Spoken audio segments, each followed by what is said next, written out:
પોરબંદરના સુદામા મંદિર નજીક દૂધના ડેપોમાં ચોરીની ઘટના બની હતી, જેમાં કુલ 70,000ના મુદ્દામાલની ચોરી મામલે પોલીસે રાણાકંડોળાની 3 મહિલાઓને ઝડપી લીધી હતી અને ચોરીના મુદ્દામાલ કબજે કર્યો હતો।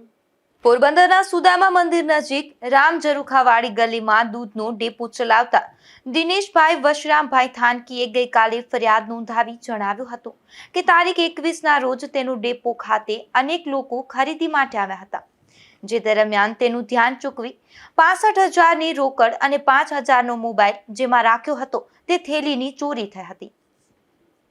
આથી આ મામલે તેઓએ ફરિયાદ નોંધાવ્યા બાદ પોલીસે તપાસ હાથ ધરી હતી, જેમાં સુદામા ચોક ખાતે તપાસ કરતા 3 મહિલાઓ મળી આવી હતી, જેની પાસેથી ચોરી ગયેલા 65,000માંથી 28 રોકડા મળી આવ્યા હતા। પોલીસે 3 મહિલાઓની અટકાયત કરી પોલીસ મથકે લાવી પૂછપરછ કરતા એવું કબૂલ્યું હતું કે તેઓએ જ આ ચોરી કરી હતી।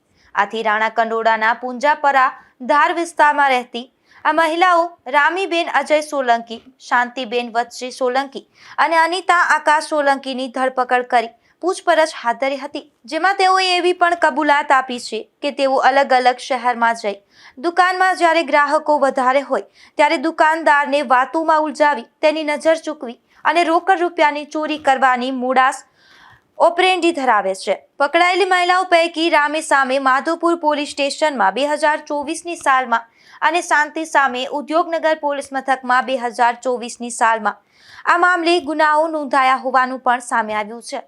નિપુલ પોપટ સાથે અશોક થાનકી, ગુજરાત ન્યૂઝ, પોરબંદર।